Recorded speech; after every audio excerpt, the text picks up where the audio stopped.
नमस्कार विद्यार्थियों, आपका स्वागत है आपके अपने वेदिका क्लासेस के यूट्यूब चैनल में। आज हम बात करेंगे इलेक्ट्रिकल के लिए मोस्ट क्वेश्चंस की, जो प्रत्येक कंपटीशन एग्जाम के लिए, आईटीआई एग्जाम के लिए महत्वपूर्ण है। जैसे अपना पहला क्वेश्चन रहेगा कि कॉपर कंडक्टर की स्पेसिफिक रेजिस्टेंस वैल्यू निम्न में से क्या होगी। यानी जो कॉपर का कंडक्टर बना होता है उसकी जो स्पेसिफिक रेजिस्टेंस वैल्यू का मान फिक्स निर्धारित कितना होता है। तो दिए गए ऑप्शन में option number C 1.72 micro ohm प्रति सेमी क्यूब, सी ऑप्शन इसका राइट आंसर होगा विद्यार्थियों। दूसरा क्वेश्चन अपना कुछ इस प्रकार से है कि निम्न में से क्या एक चालक के प्रतिरोध के विपरीत अनुपातिक होता है। यानी जो चालक का प्रतिरोध होता है वो किसके विपरीत अनुपातिक होता है। जो आपको पता है प्रतिरोध का फॉर्मूला होता है R बराबर रो एल अपॉन ए, यानी R बराबर रो एल अपॉन ए, यानी अपॉन में जो राशि होती है बटा में वो उसके व्युत्क्रमानुपाती होता है। ए का मतलब होता है क्रॉस सेक्शन एरिया। तो ऑप्शन नंबर डी आपका यहाँ पे राइट आंसर होगा। क्वेश्चन नंबर 3 यही कि विशिष्ट प्रतिरोध का सही मात्रक या इकाई क्या होती है। तो option number C ohm meter. Option number 4 question number 4 आपका जर्मेनियम की तुलना में सिलिकॉन द्वारा अधिकांश अर्धचालक उपकरण क्यों बनाए जाते हैं।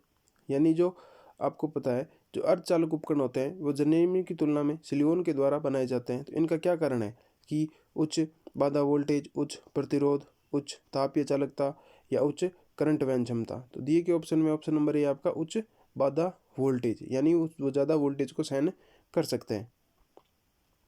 क्वेश्चन नंबर 5 आपका कि डिप्लीकेशन रीजन कैसा व्यवहार करता है। यानी जो डिप्लीकेशन रीजन होता है वो कैसा व्यवहार करेगा। तो अवरोध के रूप में, इंसुलेटर के रूप में, कंडक्टर के रूप में या अर्धचालक के रूप में।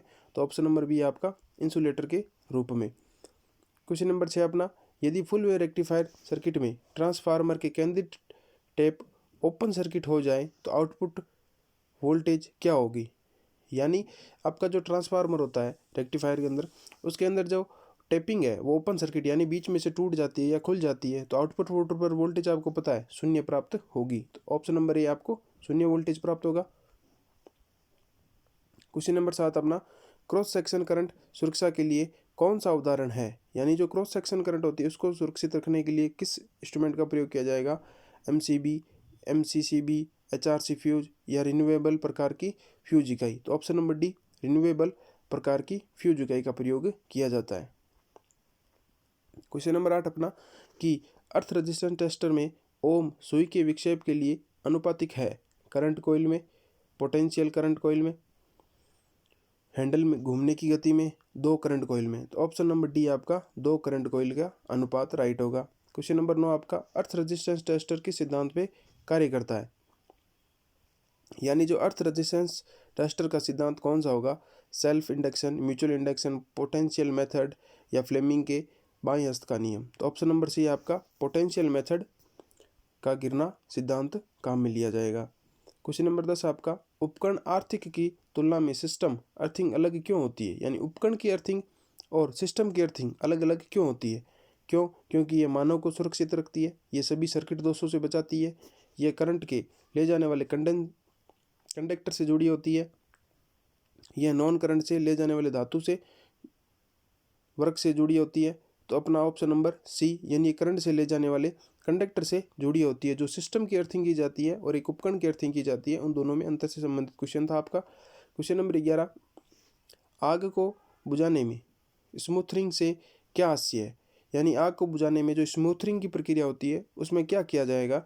जैसे आग में ईंधन जोड़ना, ऑक्सीजन की आपूर्ति को आग से अलग करना, तापमान कम करने के लिए पानी का उपयोग करना या ईंधन तत्व को आग से निकालना। तो ऑप्शन नंबर बी आपका ऑक्सीजन की आपूर्ति को आग से अलग कर देना ही स्मूथरिंग कहलाता है। क्वेश्चन नंबर 12 अपना कि स्टैंडर्ड कंडक्टर की तुलना में ठोस कंडक्टर को प्रयोग में लाने से क्या नुकसान होगा।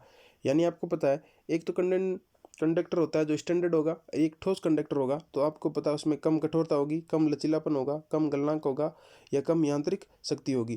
तो आपको पता है स्टैंडर्ड होगा उसमें अंदर लचीलापन ज़्यादा पाया जाएगा, जो ठोस होगा उसके अंदर कम लचीलापन पाया जाता है। तो ऑप्शन नंबर बी आपका यहाँ पे राइट होगा। क्वेश्चन नंबर 13 आपका तार की लंबाई बढ़ाने के लिए किस प्रकार के जोड़ का प्रयोग ओवरहेड लाइन में किया जाता है। यानी आपको पता है अगर आपको एक केबल एक वायर से दूसरे वायर को कनेक्ट करके उसकी लंबाई बढ़ानी हो तो आप उसमें कौन से जॉइंट का प्रयोग करोगे? स्कोफर्ड, Britannia T joint, western union joint या ब्रिटानिया स्ट्रेट जॉइंट? तो यहाँ पे ऑप्शन नंबर सी आपका वेस्टर्न यूनियन जॉइंट का प्रयोग किया जाता है। क्वेश्चन नंबर 14 में आपको डायग्राम दिया गया है और पूछा गया है चित्र में दर्शाई गई सोल्डरिंग विधि का क्या नाम है? यानी ये जो सोल्डरिंग विधि है इसे अपन किस नाम से जानते हैं? Deep soldering, blow lamp soldering, soldering gun या तापमान नियंत्रण सोल्डरिंग? तो ऑप्शन नंबर डी आपका ये जो मशीन है ये तापमान नियंत्रण सोल्डरिंग मशीन है। क्वेश्चन नंबर 15 अपना सोल्डरिंग में कोल्ड सोल्डर दोष का कारण क्या है? अत्यधिक हीटिंग, अपर्याप्त ताप, सोल्डर का गलनांक का उपयोग, हाई वोल्टेज सोल्डरिंग?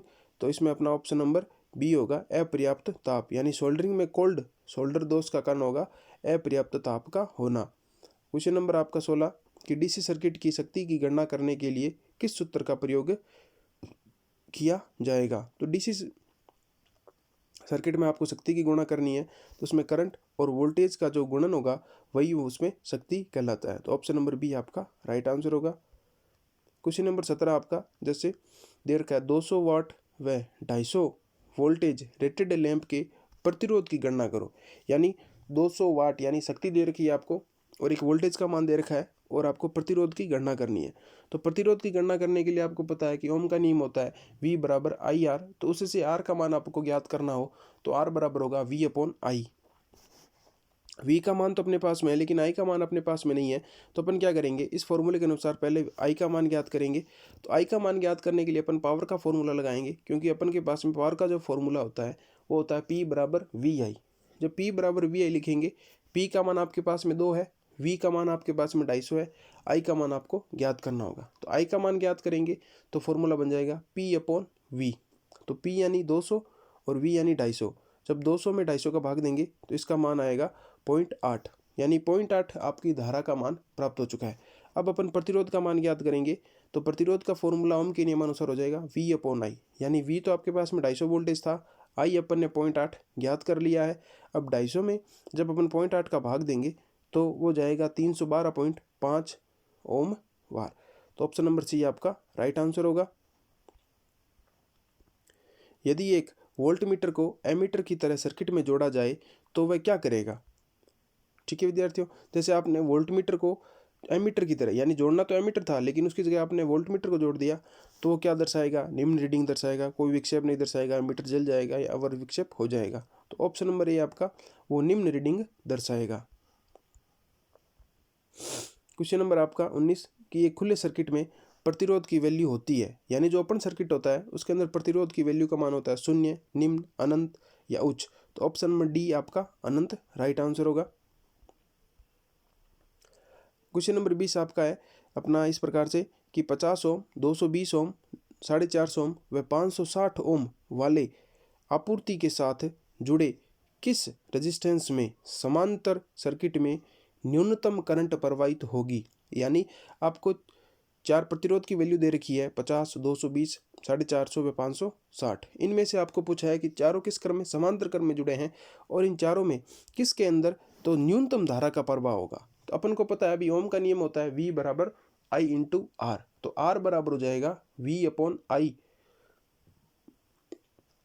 यानी आर और धारा एक दूसरे के व्युत्क्रमानुपाती होते हैं। यानी जिसमें प्रतिरोध का मान ज़्यादा होगा उसके अंदर धारा का मान कम होगा। यानी जो 560 वाला ओम है प्रतिरोध है उसके अंदर धारा का मान कम होगा। जैसे ऑप्शन नंबर डी आपका 560 ओम है उसके अंदर न्यूनतम करंट प्रवाहित होगी। इस तरीके से विद्यार्थियों ये आज के अपने 20 क्वेश्चन पूर्ण हुए। विद्यार्थियों अगर आपको वीडियो अच्छा लगे लाइक शेयर जरूर करें। अगर आप चैनल पे नए हैं तो चैनल को सब्सक्राइब करना ना भूलें। धन्यवाद।